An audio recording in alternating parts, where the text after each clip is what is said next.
So this video is the Prebisch-Singer hypothesis. It was thought up in the 1950s and it looks at terms of trade for primary commodity exporting countries, and it's to do with a barrier to development. So pretty much what it's concentrated on is why developing economies who are unable to diversify find themselves marginalised with exports. So the terms of trade is an important formula within this. So it's the export price index divided by the import price index and then times by 100. And what economists, how economists have used this in the past is to study whether this ratio has shown a long-term downwards trend for commodity export in developing nations. So when we kind of look at like the historical price index for exports of developing countries, we are going to be focused mostly on these types of commodities such as copper, coffee, and then when we're looking at their imports, we tend to kind of explore the index of import prices for these developing countries based on kind of finished goods. So the hypothesis is examined really by analysing the long-term trends in the term for trade for primary commodities versus really manufactured goods that are being imported. So really what the theory kind of explores or what is found is that developing economies that depend on commodity exports will face falling incomes over time.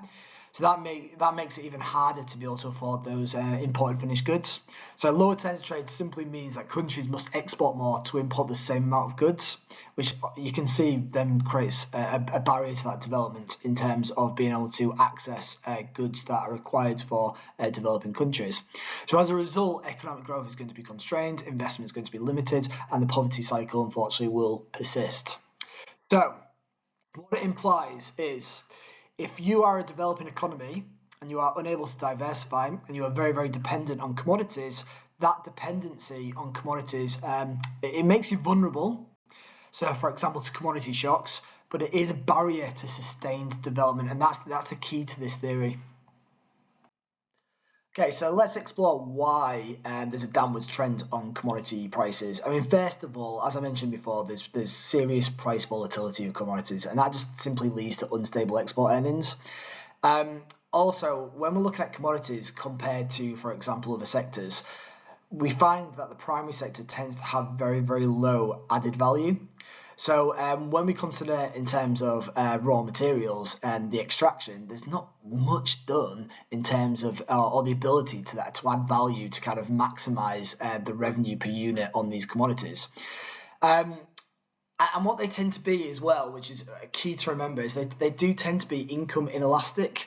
So when we're looking at it being income inelastic, if there is, for example, an increase in world average earnings, the responsiveness in terms of the demand for these commodities is not going to be great.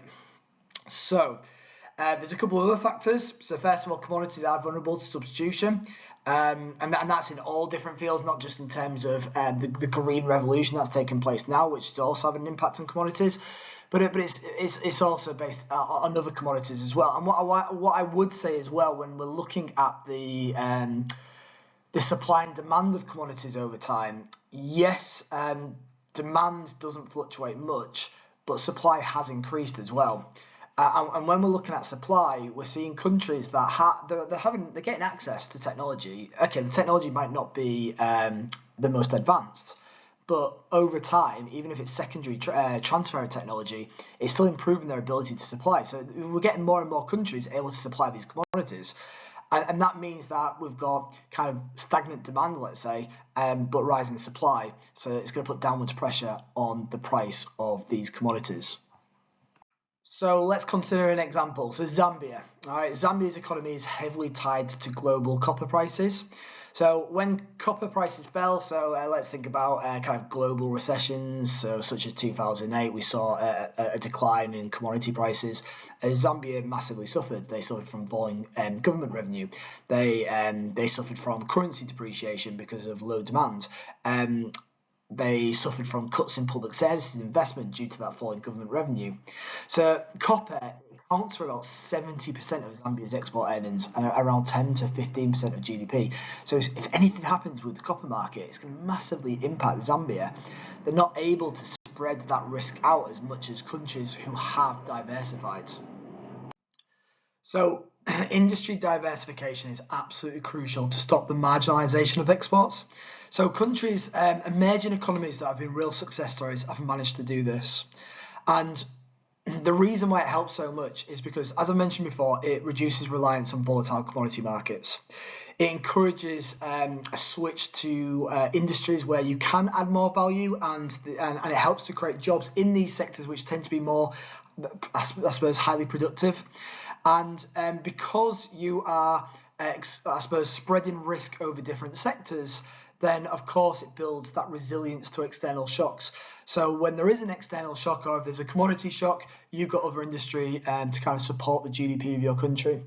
And in doing so, that's obviously going to put your country as, I suppose, an attractive option to foreign direct investment and multinational activity, because you are not narrowly focused on vulnerable sectors, and you spread that risk out, and you're trying to, I suppose, open up more opportunity for that industry diversification.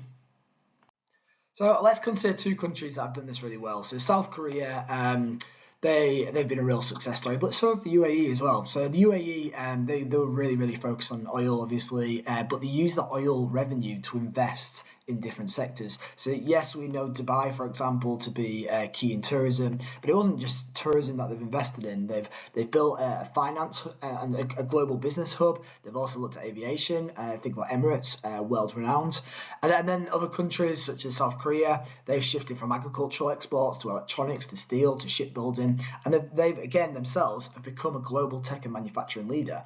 So that allows these countries, because they've been able to diversify, and they've been very strategic, and they've strategically been able to sometimes create absolute advantages in certain sectors.